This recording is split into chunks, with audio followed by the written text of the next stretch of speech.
Ko'pchilik erkaklar ayollarning logikasiga tushunib bo'lmaydi, gapirayotganda o'ylab gapirarmikin, yo haqiqatda tovuq miyamikin deydi.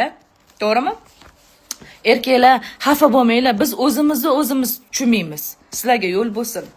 Uni hozir isboti bilan aytaman, qarab turinglar, shoshilmanglar, negativlar jim turinglar.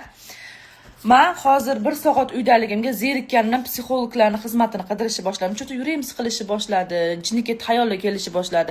Psixologlarning xizmatining narxini ko'rib, ko'zim kosasidan chiqib ketdi. Shuning uchun psixologlardan eshitmoqchi bo'lgan gaplarim hammasini o'zim yozib chiqdim. Mana motivatsion so'z, energiya deb nom qo'yib yozib chiqdim. Hozir shuni sizlarga o'qib beraman, qarab turinglar. Qanchalik haqiqatga yaqin energiya. Men o'zimga ishonaman, men uddalayman, men eng yaxshisiga loyiqman. Men o'zimga rivojlanishga, o'sishga va yaxshi natija olishga ruxsat beraman. Meni eng buyuk san'atkor, ya'ni Allohim yaratgan. Shuning uchun boshqa bandalarning, qullarning nima deyishi men uchun ahamiyatsiz. Men ortiq jabrdiyda obraziga kirib, hammani ayblamayman. Men hamma narsani ham 100% natija bilan bajarish majburiyatini olmaganman, chunki bandaman, xato qilish menga xos.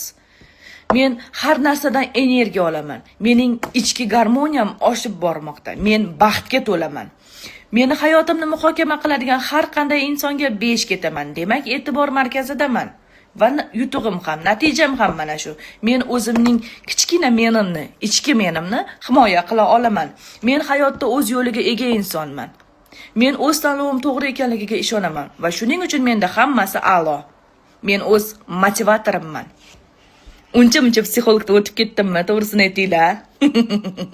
Yangi qabul ochsammikin-a? Nima deysizlar?